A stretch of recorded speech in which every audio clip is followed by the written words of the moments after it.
Hello, কেমন আছেন আপনারা? আশা করছি ভালোই আছেন। হ্যাঁ, আরেকটা 5 খানা বলেছি, হ্যাঁ। পারবি না তো। জুসের জন্য খোলা হচ্ছে। কে খুলছে? আমি। এই অরেঞ্জ যে কি প্রিয় ইনুর, মানে ভাবার বাইরে। যাই হোক, আজকে জুস খাইয়েছি, মস্ত একদম।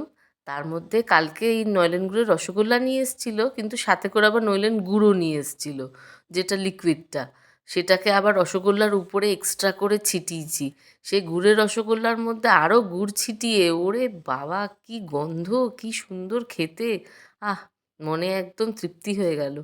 এবার আসি, যে আমার ওই গ্রেটারটা দিয়ে আমি যে সত্যি সত্যি যে একটা যে রান্না করেছি, সেটা যে কি অসাধারণ হয়েছে, সেটাই আপনাদের দেখানোর জন্য। এই গ্রেটারটা এমনি আমি জানতাম বাটাবাটির জন্য এইসব গ্রেটার ইউজ হয়, তবে এটা গিফটে পেয়েছি, আপনারা ভালো মতোই জানেন। তবে এই গ্রেটারের এই জায়গাটায় সত্যি পেঁয়াজটা দেখুন একদম কুচো কুচো হয়ে যায়, মানে যেরকম আমরা নর্মালি জানি যে বাটা মতো হয়, তো এই বাটা মতো হচ্ছে না, বেশ কুচো কুচো টাইপের হচ্ছে, যেটা হেল্প করছে কোনো একটা তরকারি খুব তাড়াতাড়ি করার জন্য। এই জন্যই আমি এত হ্যাপি। তো আলু ভেজে নিয়েছি বড় বড় করে, ডিম ভেজে নিয়েছি, কিছু সয়াবিন সেদ্ধ করে চাংসগুলোকে ছিলে নিয়েছি, নিয়ে আর আদা রসুন তো এই দেখুন পাশেই কুচিয়ে রেখেছি। জাস্ট গোটা গরম মশলা আর শুকনো লঙ্কা তেজপাতা ফোড়ন দিয়ে ওই পেঁয়াজগুলোকে এমন ভেজেছি সুন্দর, দেখুন মানে এত সুন্দর স্লাইস হয়েছে, যেটা এত পাতলা করে আমরা কাটতে সত্যি মুশকিল হয়। আর আমি তো চাকুতে কাটি, আমি তো বটি টটিতে কাটতে পারি না। তো আমার জন্য সত্যি এটা খুব সোনায় সোহাগা, ওই জন্য আমি এত এক্সাইটেড। আর সদ্য সদ্য রাঁধুনি তো, একটু নতুন নতুন জিনিস পেলে কে না খুশি হয়। যাই হোক, এবার হলুদ লঙ্কার গুঁড়ো আর ধনে গুঁড়ো আর অল্প জিরে গুঁড়ো সব কিছু দিয়ে, নুন দিয়ে ভালো মতো জাস্ট এটাকে কষিয়েছি। কষানো যখন এবার মোটামুটি কমপ্লিট, কিন্তু কষানোটা একটু ভালো মতো কষাতে হবে। আর বড় বড় পেঁয়াজ থাকার জন্য যে বেশি সময়টা লাগে, সেটা কিন্তু সত্যিই লাগলো না। এই জন্যই গ্রেটারটাতে আমি এত খুশি। এত সুন্দর হয়েছে রান্নাটা, সেটা তো আমি খেয়েছি, আমরা মানে ভালো মতো জানি, তাই জন্য আপনাদের সাথে শেয়ার করলাম। যদি মার্কেটে কোথাও দেখতে পান, টুক করে কিনে নেবেন। 20 টাকা 30 টাকা মতো দাম। এবার সয়াবিনটা দিয়ে আর আলুগুলোকে দিয়ে ভালো করে আর একটু কষিয়ে নিচ্ছি। আর কষানোটা এত তাড়াতাড়ি হচ্ছে, সত্যি বলতে পেঁয়াজ কাটাটা তো জানেন একটা রান্নার মধ্যে একটা ভালো ভূমিকা মানে বেশ পালন করে।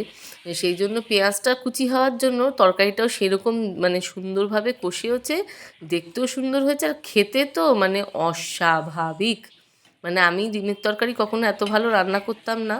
আগে মামামের ডিমের তরকারি খাওয়ার জন্য বসে থাকতাম। এখন আমি যা বানাই মাম্মাম অবাক হয়ে যাবে। এটা মাম্মামকে একদিন খাওয়াবো আমি অবশ্যই। আর এই সয়া চাং দিয়ে এটা বানিয়েছি। এটার কারণ হচ্ছে রাত্রিবেলা একটু লাচ্ছা পরোটা বানাবো, ত্রিকোণ টাইপের পরোটা বানাবো, রাত্রিবেলা একদম পরোটা পার্টি হবে।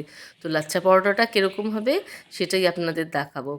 তো কেটে কেটে যে যে প্রসেসটা হয়, ওটাতেই একমাত্র লাচ্ছা পরোটা ভালো হয়, এটাই আপনাদের বলতে পারি। যেটা একটা কেটে কেটে চাকু দিয়ে একেবারে কেটে আবার গোল করে বেলে হাত দিয়ে চেপে দিতে হয়, সেই পদ্ধতিতে করলেই একমাত্র দেখলাম যে লাচ্ছাটা এইভাবে হচ্ছে, মানে পরোটাতে ভালো মতো লাচ্ছা আসছে।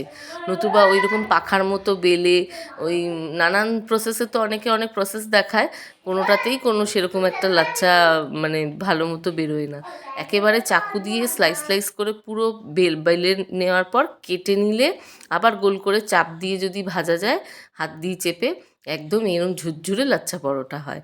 আমি তো রান্না করে এত মজা পেয়েছি, সেটাই আপনাদের সাথে শেয়ার করলাম। আর সত্যি সত্যি মার্কেটে যদি গ্রেটারটা পান, কিন্তু কিনে নেবেন অবশ্যই। আর ব্লগটা কেমন লাগলো একটা লাইক কমেন্ট করবেন, আর সবাই ভালো থাকবেন, টাটা।